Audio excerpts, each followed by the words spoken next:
Lawyers. What did you have to explain to a complete idiot you were defending?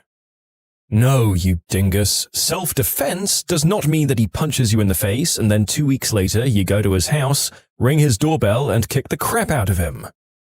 By far and away the strangest thing I've ever had to explain to a client is how to use an elevator. Our courtroom was on the 4th floor, and she needed to take an elevator to get there. I had to describe how you get in, push the 4 button, and then get out when the lights above show she's on floor 4. Yep.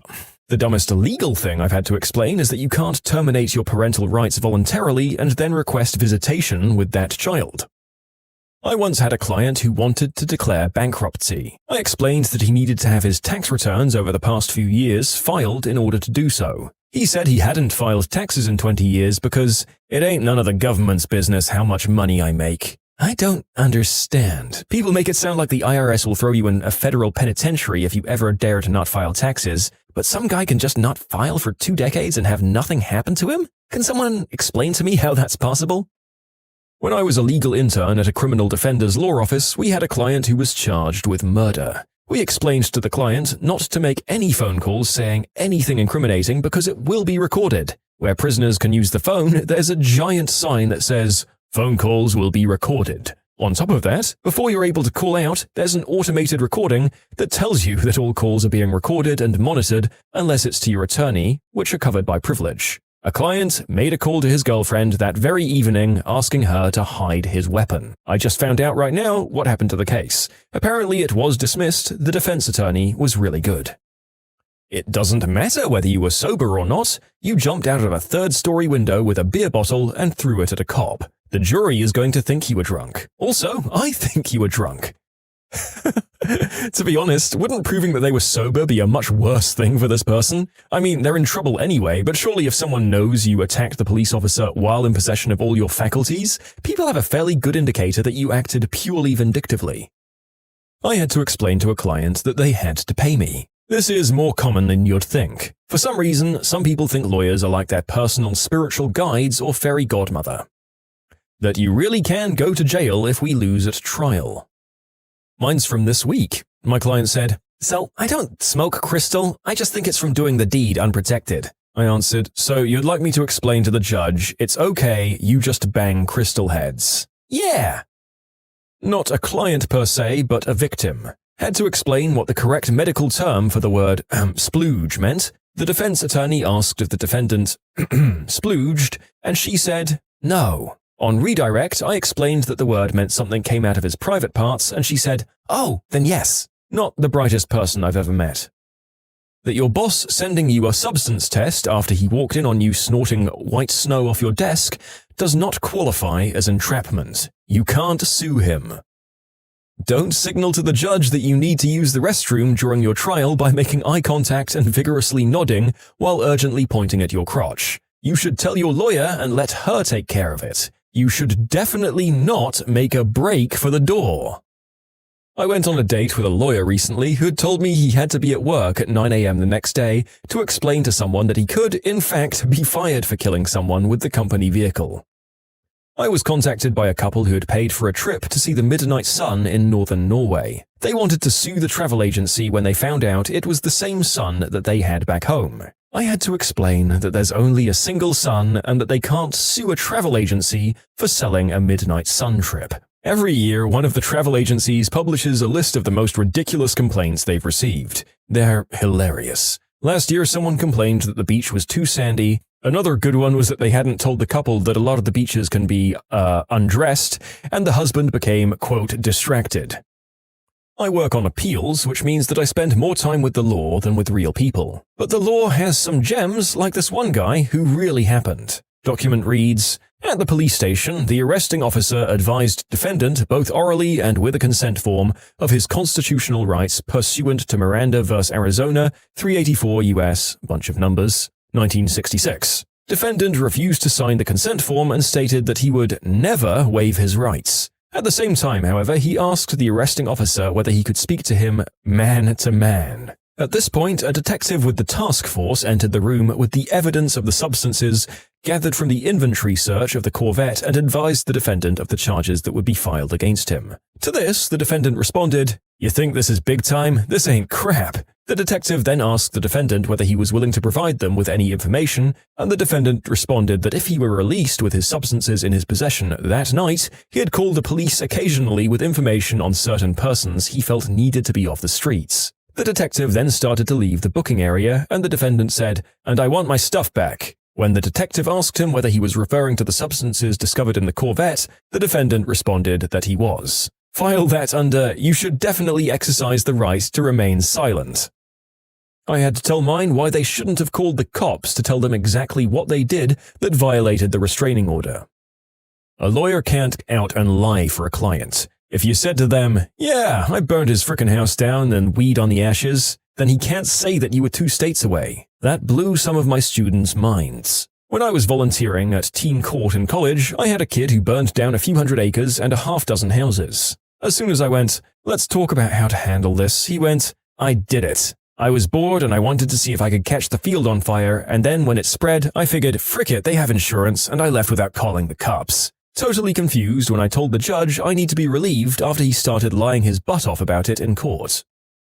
In my state, we have this thing called victim's compensation. An oversimplification of how it works goes as follows. If you're the victim of a crime and suffer some form of injury, like a psychological, physical, etc., you can apply for a payment from state funds. If you're the perpetrator of one of those crimes, like an assault, robbery, unwanted advances of a serious nature, an order can be made for you to pay the state back an amount relating to the victim's compensation. I had a client who felt the process of being convicted for attacking his relatives and having to pay victim's compensation back to the state was arduous, and in return, he should be receiving victim's compensation from the state. So, that was fun to explain. By his logic, his victims got compensation and that was unfair. He didn't at all grasp the logic that his victims had been badly injured by his conduct for which he had been convicted. Although I'm sure his victims weren't the nicest people, they hadn't attacked him. I gather he hadn't grasped he'd done anything wrong.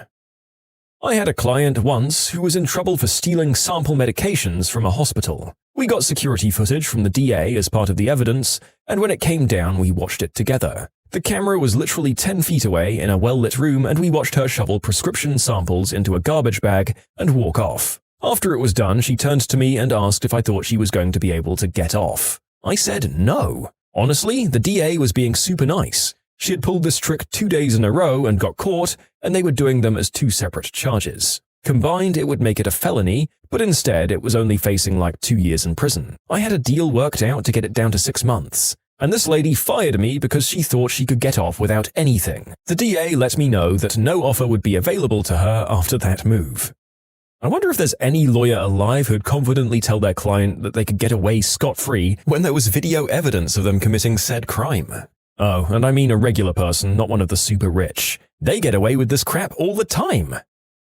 Not to a client, but other party. I was acting for a particular manufacturer. They were sued for an injury incurred by someone using a product made by a different manufacturer. I rang their lawyer and said I was acting for them, but I didn't understand why they'd been named as a defendant in the suit, but the body of the claim said the plaintiff had been injured by a product made by manufacturer B. I asked if it was a monster typo or what. The response was that they thought that manufacturer A was the manufacturer of the products sold under the name of manufacturer B. Now, that isn't inherently stupid, I guess, so I said they had no basis in fact whatsoever, and that A and B were unrelated competitors. And I asked, as a matter of curiosity, how they'd reached the conclusion that A were the manufacturer of B. The response was along the lines of, someone in the office, I think it was maybe Jim, one of our clerks, who thought he'd read somewhere that B was made by A. That was it. No checking of the product paperwork, no company searches, no brand name register searches, no inquiries with our client or B, not even frickin' Google, just some guy in the office had once heard something.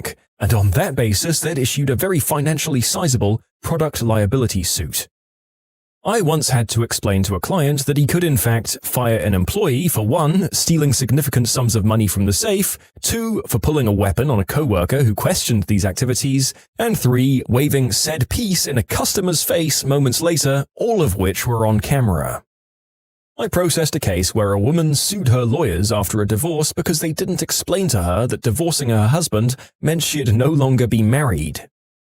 I recently had a call from a guy who found out that Long John Silver's was microwaving his baked shrimp combo. He wanted to eat there for every meal for a year and then sue them for false advertising. He changed his mind when I suggested that he'd probably die of a heart attack before reaching his 1-year goal.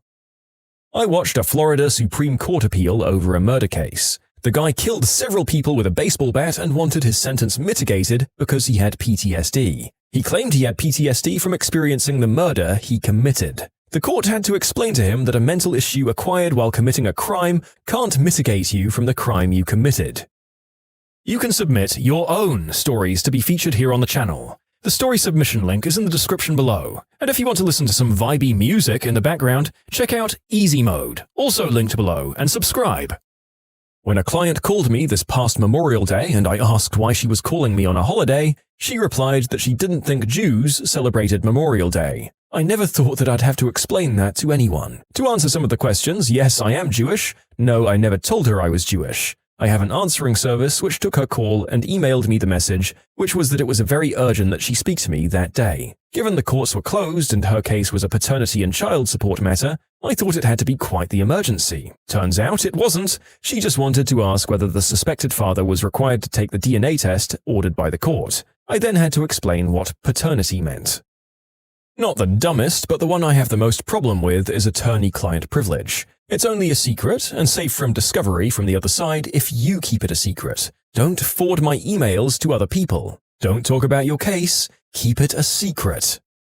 That the presence of the yellow fringe on the flags in the courtroom doesn't mean that the court is an admiralty court without jurisdiction to hear the client's criminal case. Sovereign citizens are something else. I was clerking in a bankruptcy court and we had a case where the petitioners were a group of men that had a mix of ideologies between sovereign citizenship, the redemption movement, and strawman theory. They believed that an individual has two personas, one the real flesh and blood human being and the other a separate legal personality or person, usually written in capitals, who is the strawman, and that the strawman is responsible for all their debts, liabilities, taxes, and legal responsibilities belonging to the strawman rather than the physical individual themselves. Also, that when you're born, the government puts $630,000 in an account for this strawman and somehow you can write checks off that account using the UCC? Basically, the petitioners went into a Cadillac dealership and presented these strawman checks and demanded cars. The dealership called the cops and they were arrested for fraud. Then the petitioners attempted to force the dealership into involuntary bankruptcy so they could get the cars. There were 3 petitioners and they were all pro se, so needless to say the motions were ridiculous and unintelligible. And this was on my second day as a clerk. Sovereign citizens really just are fascinating case studies of human behavior. They heard an argument that sounded interesting, decided that it must be true, and refused to neither hear out the possibility that they were wrong, nor look at the fact that I believe any of their arguments have ever in history carried water in a court of law. It's wild. I had a mediation last week with a client on a really crappy case and managed to settle for a decent amount. I then explained to the plaintiff her share of the settlement after paying the bill. She was confused, so I explained that I was speaking about our fee and expenses. She got really upset because we were taking her money. I had to explain what a contingency contract was and how we were compensated for our services. The conversation took a turn for the absurd when I had to explain I don't work for free. I once had to explain what a maiden name was because they had no idea. Similarly, with a different client, I tried to explain why they needed to fill out the intake questionnaire. I was explaining that I needed information such as their name, address, and date of birth in order to draft paperwork. Their response? Why do I have to do this? What did I even hire you for? You're useless. If I have to do all this work, I might as well represent myself. They were super angry and stormed out the front door. Sorry, I don't magically know your date of birth. As for the maiden name, it was a very small country town. This person was most definitely a native English speaker. As for the questionnaire, someone asked why we don't just ask for a driver's license. The questionnaire was about 2 or 3 pages long and also needed other information such as any previous names, social security number, children's names, among other things. Well, from the other side, I once missed a court date and assumed that it had put me in even deeper legal doo-doo, and my lawyer then had to explain to me that dodging his calls to avoid being arrested was just dumb and the exact wrong course of action. If it helps, we get it all the time as lawyers, and the law profession is full of those with anxiety or depression, which are both issues that can make you want to avoid facing stuff. Personally, I totally get why my clients would avoid the crap out of their problems. I hate opening my mail, but I tell my clients on the regular not to avoid theirs. So your attorney didn't necessarily think you were an idiot, he would have just cringed at the hole he knew that you were digging for yourself. A friend of my dad once tried to sue him. Why? Because this friend's dad had died, and since my dad was like a father to his friend, he should just give him money every month just like his dad did when he was alive. Apparently the lawyer just said, "That's not how it works." I have to explain to clients on a daily basis that yes, you do actually have to pay for that house you're buying. If your mortgage company hasn't given us the money yet or you didn't arrange for them to give enough money, then you can't pay for the house and the house is not yours. And no, I can't give you keys to the house before it's yours. I once had to explain to opposing counsel that his entire argument was wrong because he had cited a statute for chattels, not real property. It was a case involving a land contract. I used to be a legal aid lawyer, so sometimes I had sovereign citizens come in for help. I'd have to explain that their magic words wouldn't solve anything and they were going to get evicted. If they wouldn't agree to negotiate for settlement, I wouldn't represent them because they never had any real defenses and we didn't have the resources to litigate impossible cases. Bankruptcy attorney here. If you know you're coming into my office to file bankruptcy, do not make major financial decisions before you talk to me. For example, cashing out your 401k, paying your family members the money you owe them, or buying a car with no intention of paying off the loan. The court allows you to discharge your debt and the only thing they ask is for you to be honest and not sneaky about it. You've got to respect the process. I worked in bankruptcy in Canada for many years. There was a company going under, but the director couldn't physically sign until Monday and didn't want the staff to know because half is his family. We allow him to stay open for the weekend with one stipulation: only cash and carry sales because he can't take deposits as he won't be ordering items. It's illegal to take money when you know you won't provide the goods. He instructs his staff, who obey him. On Monday morning, he opens at 8 and takes cash and credit deposits for 3 hours until the trustee shows up with the documents. The tip of the iceberg of the crap show for that file was that he said, "You only said weekends, so I operated as business as usual this morning and took a few $1,000s in orders." I mean, I'm not a smart guy, but as a small business owner, that's the biggest brain moment. The place had to be a certain size to be employing multiple people, and not being able to follow such a simple instruction or realize why trying to trick the system is such a bad idea is just breathtaking.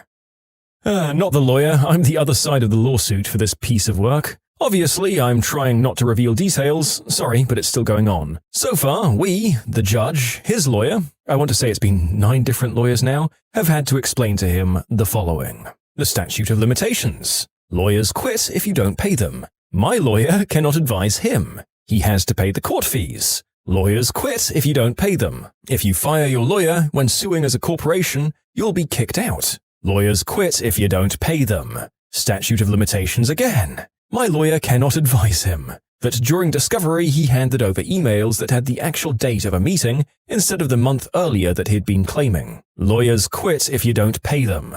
Statute of limitations. Yes, the judge can go off the record and berate you for 15 minutes if she thinks it helps the case. My lawyer will laugh in your face for asking for advice about the judge. His lawyer needs his actual address, not just a FedEx store where he picks up his mail periodically. The court isn't going to bother calling each of the 8 different cell numbers that just might be the one you currently have active. Lawyers quit if you don't pay them. My lawyer cannot advise him. The reading of the settlement and agreeing to it on record in court is binding. Simply saying that a person is the attorney doesn't actually make them the attorney. There's actual paperwork. My lawyer cannot advise him. Lawyers quit if you don't pay them. The ruling was against him and he can't sell what was never his. He needs to actually pay the court fees for his appeal. He needs an attorney for the appeal because corporations must be represented by an attorney in court. He needs to file the paperwork required for an appeal. He still needs an attorney for the appeal because corporations still have to be represented by an attorney in court. My lawyer cannot advise him. Yes, Rule 8.140A1 really does mean you're about to be kicked out permanently. By October 28th, he needs to have an attorney and pay the court fees and file his paperwork, or his appeal goes away. And lastly, just because I feel like it needs another one, lawyers quit if you don't pay them. Simply because that's how he went through so many of them. When you subscribe, make sure to hit the bell to turn on notifications. Put the playlist on in the background to finish listening to all the stories, or if you want some vibey music to put on in the background, check out Easy Mode. If you like Am I the Genius, give Am I the Jerk a shot. Everything linked in the description.